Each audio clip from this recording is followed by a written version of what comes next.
Hello, Central City Church. Once again, we are looking at our core values, what our core values are going to be as a church. And session one of this series, we looked at the big picture.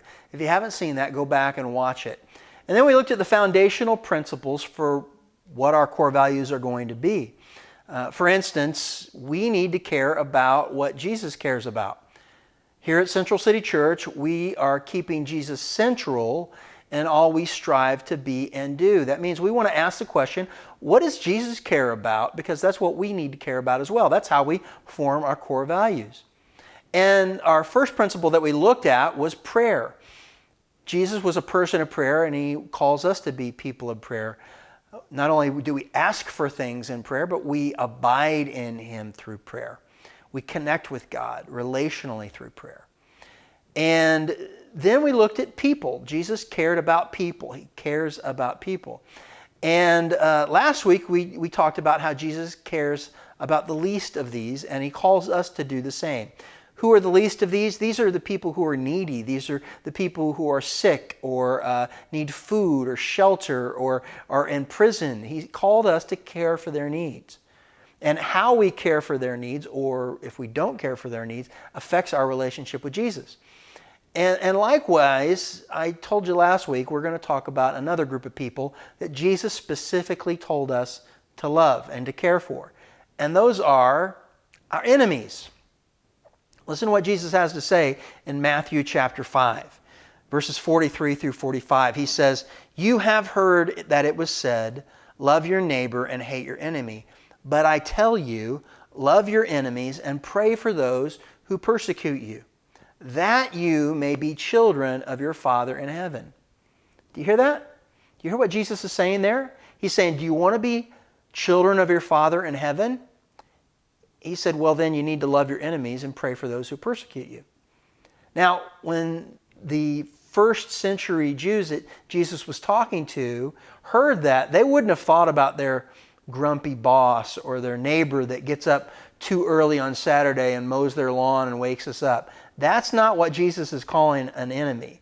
The people that heard Jesus say that would have immediately thought of Rome. Rome was the conquering presence in Israel at that time. Matter of fact, in generations past, they had marched in and nearly annihilated the Jewish people. They had murdered and killed and raped and stolen from these people and barely left them alive. Now, during Jesus' time, they had softened their approach a little bit, but you had to do things Rome's way, and you had to pay an almost unlivable tax burden. They were taxed to the hilt. And if you didn't comply with the Roman way, there was always the threat of the cross. You could be crucified, a brutal torture, a brutal way to die. So when Jesus said, love your enemies, that's who they would have thought of. It would have been a scandalous idea that we're supposed to love Rome and pray for them. Come on. Why would God do that? Doesn't God love justice? Doesn't He hate evil? Absolutely. Absolutely He loves justice. And of course He hates evil. But you see, inside every human heart is the injustice of sin. Romans chapter 3 tells us that all have sinned and fall short of the glory of God. Each one of us, right? No one's perfect. We know that. But at the same time, we hear this and we're like, yeah, but come on. I mean, I'm no murderer. I'm no rapist. I'm not like Hitler level bad. And that's true. Some sins have a greater consequence than others. Certainly. Certainly, if I tell a white lie, that's not as bad as murder, right? As far as the consequences go. But you see, every sin represents injustice and brokenness. We've all fallen short of the glory of God. See, we're not being compared to each other. We're being compared to God. And God lives in a perfect kingdom. He's a perfect person without blemish, without an ounce of injustice. So that's who we're being compared to. And Scripture tells us that sin made us enemies of God. Our sin actually made us an enemy of God. And how does God treat his enemies? With love. Matter of fact, in Romans chapter 5, verse 8, it says this, "But God demonstrates his own love for us in this: while we were still sinners, Christ died for us. Since we have now been justified by his blood, how much more shall we be saved through God's wrath through him? For if while we were God's enemies," you hear that? "we were reconciled to him through the death of his Son, how much more, having been reconciled, shall we be saved through his life?" You see, God loved us even though we were sinners, even though we were his enemies. And so much so that he sent, God the Father sent God the Son to this earth to die for us.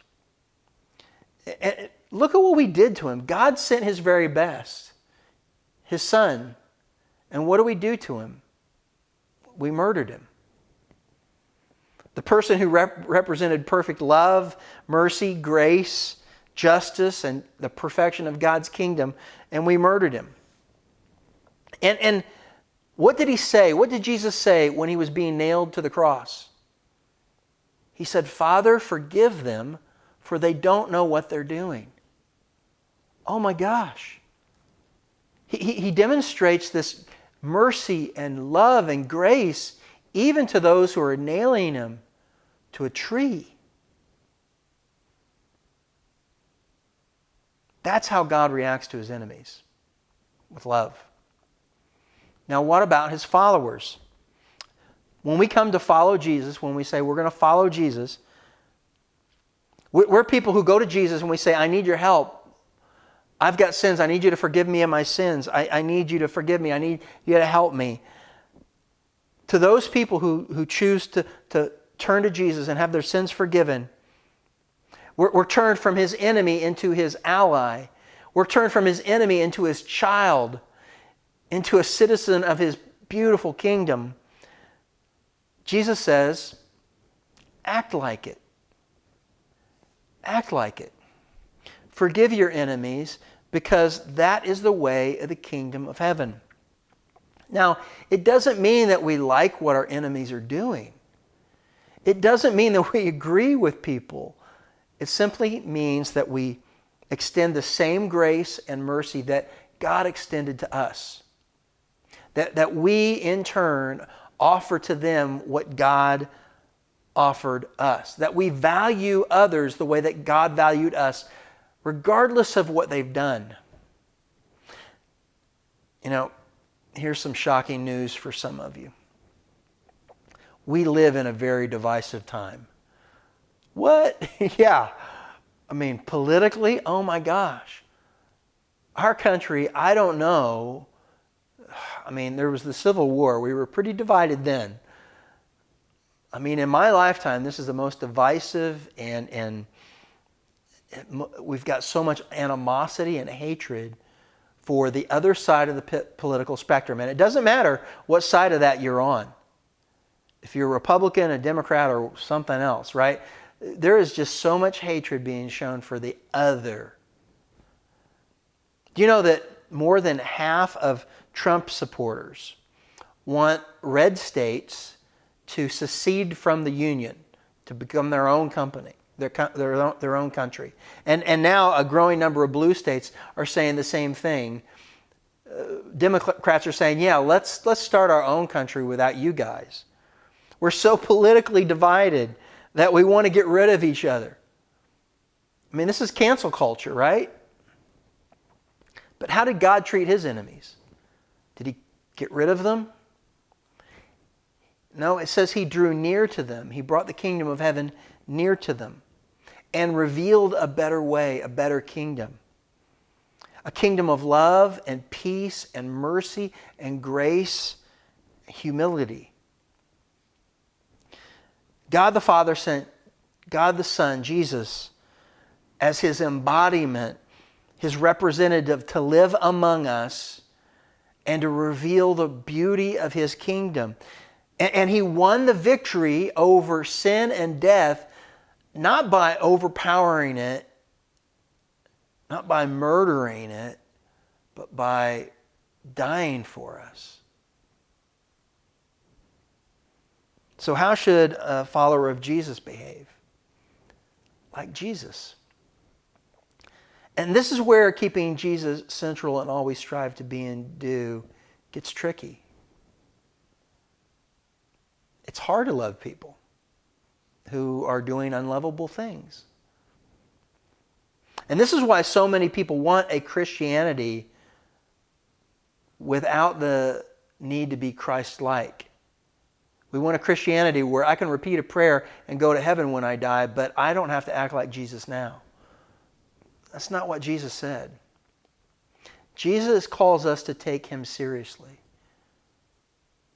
He said, love your enemies and pray for those who persecute you, that you may be children of your Father in heaven. I'm not saying this is easy, and I'm not saying that we can do this without the help of God. But Jesus is there to help us bear that burden and help transform our hearts. So, begin praying for those who anger you, those who are your enemies.